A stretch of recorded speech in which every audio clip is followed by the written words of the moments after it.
Hi, everybody. Just checking that you can hear me okay. Hopefully you can. Great. Okay,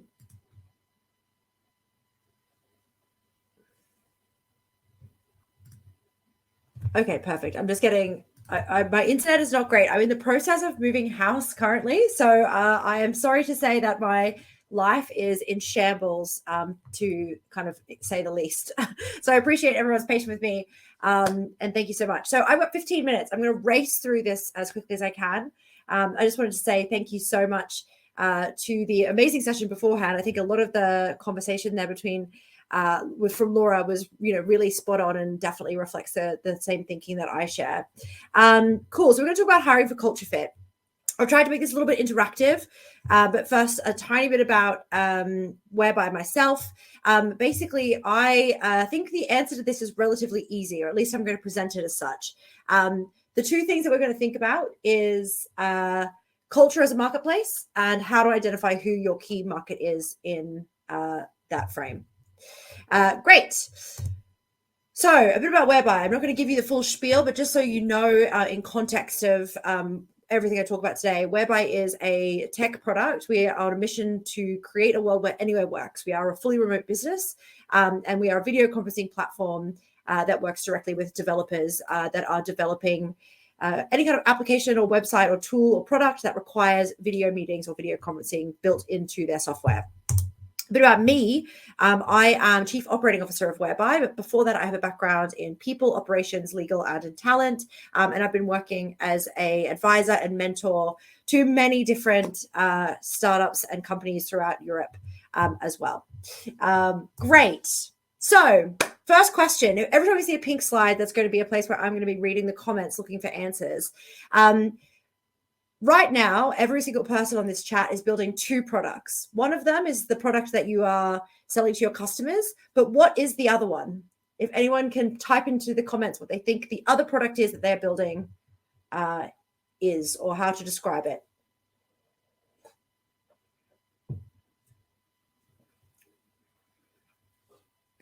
Great. So we've got the team, the culture, the team.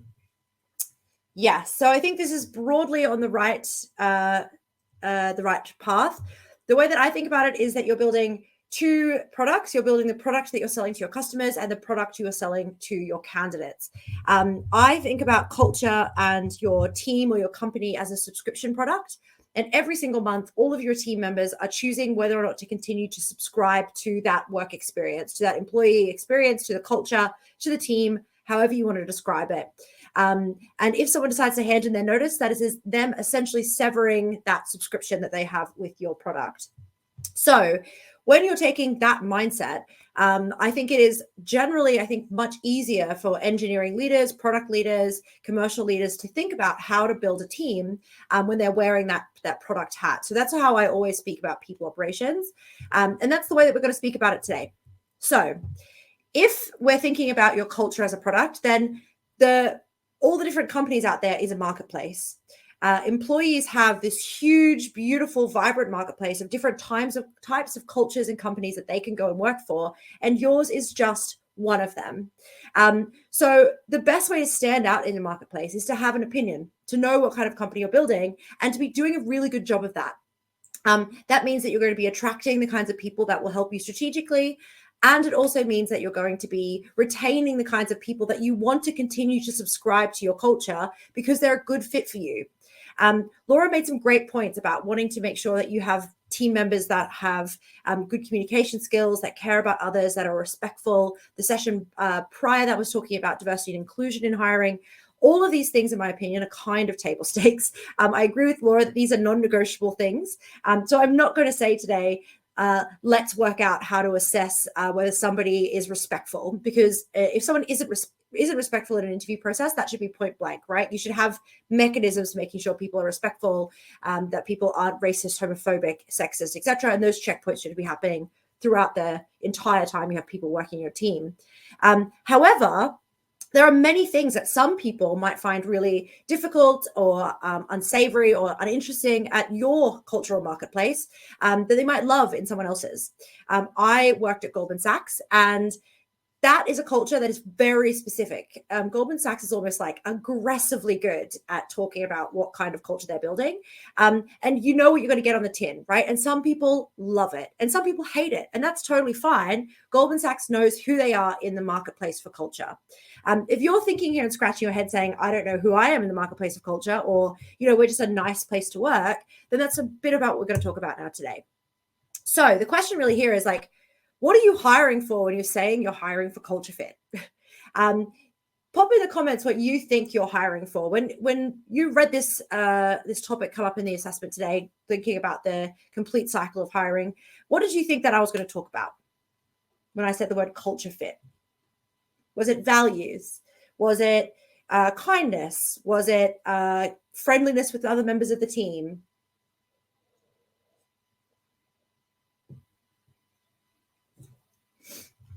Silence. Nobody had anything they were thinking about. Relationships, getting along with others. Okay. Company values. Great. Someone that looks like me, the values of the company, shared values. Okay. Values is coming up a lot. I think values is a really interesting point, right? But values is just one part of what a culture fit is, because culture fit, especially when you're just thinking about things like empathy, values, integrity, these things are very, very subjective, but also these are kind of a bit ephemeral. It's difficult to figure them out, and people may have different opinions about what they are. The way that I like to think about it, using this culture as a marketplace analogy, is the person that we are speaking to part of our key market? Is this the person that we want to attract to subscribe to our product every single month? Is this the kind of person that's going to attract other people to subscribe, that are going to help our team get value out of their subscription? Is this our key demographic? Is this the right person for our subscription product? And to discover that, you really need to understand two things, right? The first thing is, what kind of company am I actually trying to build? You need to understand, what is the company that I'm trying to build? What am I trying to build in this marketplace of culture? And that is a mix of all these things that you've mentioned. It's values, it's your shared principles, it's your ways of working, it's the behavioral expectations of your team. These things all encompass what is this company that I'm trying to build? And you really need to have that codified to actually figure out the next question, which is, great, so who is the person that's going to love that? Who's the person that's going to walk past our market stall and say, this is the place for me, I want to subscribe here? And to do that, what you need to do is just answer a kind of a series of questions and be opinionated to make some decisions. There's no right or wrong answers to a lot of these things, right? Are you trying to build a company which is highly skilled or has high volume? It's really difficult to do both of those things. So you need to have an opinion. Are you looking for people with PhDs, or are you looking for bootcamp graduates? Are you looking for a really lean team, small team with high impact? Or are you looking for a team that's super broad, massive, everyone's optimizing a like button? Are you flexible and T-shaped? Are you highly specialized? Are you central or distributed in your decision making? How transparent are you going to be? You have to understand all of these trade-offs, so that if you bump into somebody along the way that sees your high-skilled, lean, remote team and says, I've got a bit of experience, super broad, I really love working in an office, but I love your product, you would say, that's not the right fit for us. We know clearly, because we've decided on all these trade-offs, what's the right fit for us. So to help you on the way of thinking about these trade-offs, this is what Whereby has landed on. So we have 6 organizational design principles, what we call them. It's not a very nice name, but it does the job. And at Whereby, we've selected these 6. So we're biased towards top talent. We really care about every single part of our organization as having the top talent that we can get in the marketplace, and we've assessed our compensation accordingly. We're lean. We don't hire for the sake of hiring. We definitely don't hire anyone in administrative roles. We want people to have very T-shaped roles, and also have to be very flexible. And that's really important. Those 3 principles work very well together. If someone's hyper specialized in WebRTC, which is what Whereby is built on, and has no interest in flexing through different parts of our tech stack, it's going to have to be a no from us, unfortunately. And the reason is because our org design principles require this flexibility and this T-shaped operating model in order to be successful. That's what keeps the rest of our team happy and thriving. So we can't break away from that. Diverse and inclusive, that should be an obvious one. This is like table stakes now for companies, but we made sure that this is the heart of everything we do. And finally, tech enabled. This is really useful for other teams outside of engineering. I think Eng and product are always great at this, but tech enabled for us means we don't hire people whose job is to fill in spreadsheets. If there's no clear path to something more engaging, more flexible, more T-shaped, more career progression, we're not going to hire that job.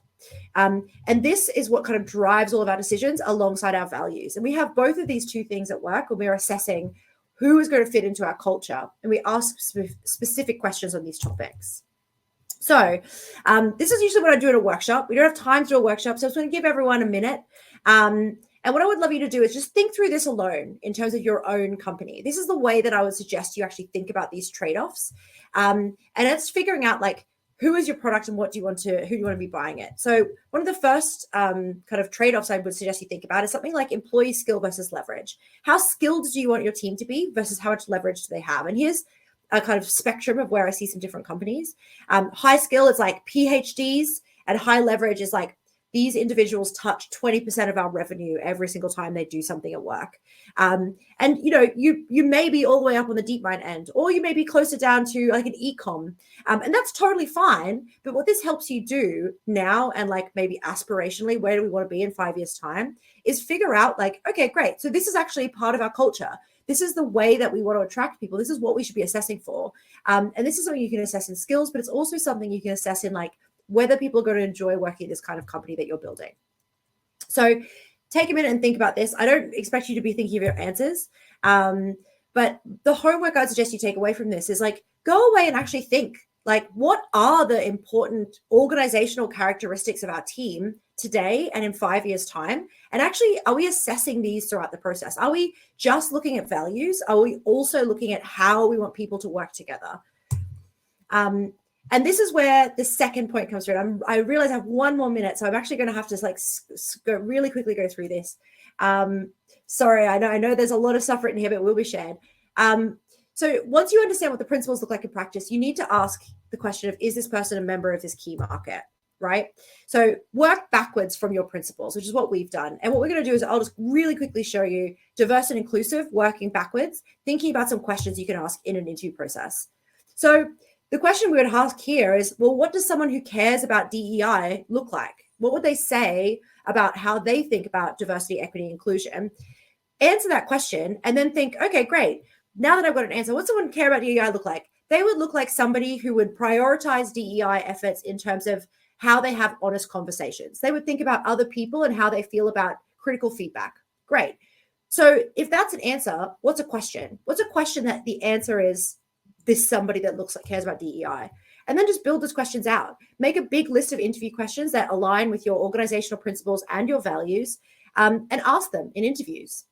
That's really the best way to do it. Then what I would suggest you do, I'm going to skip this activity, I'm sorry to say, because I'm running out of time and I really don't want to disappoint Nick or anyone else on the team. I want to make sure that I get this done. But my next workshop here would be for you to really think about like, what would a good answer and a not so great answer look like to these kinds of questions, and kind of make that material for your team. Because again, this is very subjective. What might be a good answer to somebody that hasn't got a lot of experience interviewing looks very different to somebody that really deeply cares about these old principles and is building the team along your side. So kind of codify this for your team. Great. This is my last slide, and then I'm going to hand over. I'll make sure these slides are sent out. But my 4 top tips for success in assessing culture fit are: clearly codify what good looks like in your team. Clearly codify what bad looks like as well, right? So really get the answers to the questions of what are your org design principles, what are your values, what are the questions, and what is a good answer and what is a bad answer. Remember, there's no right or wrong answer. There's only a right answer or a wrong answer for your culture and organization. Don't go copying what other companies are doing, because other companies have their own market stalls they're building, right? The only way you're going to stand out is having your own truth and standing by that. And finally, I would say that the last top tip here is to expect articulate and evidence-based feedback from your team. So often I see really great engineering leaders build these wonderful processes and then allow it to fall at the final hurdle when their team just writes, not a great answer, and leaves it at that. Really demand better from your team and raise the bar so that their subscription's worth something month on month. That's it from me. If you have any other questions, please do just send them through on Twitter. I'll be online tonight and I'm more than happy to answer them. Sorry for going over a couple minutes. Thank you so much.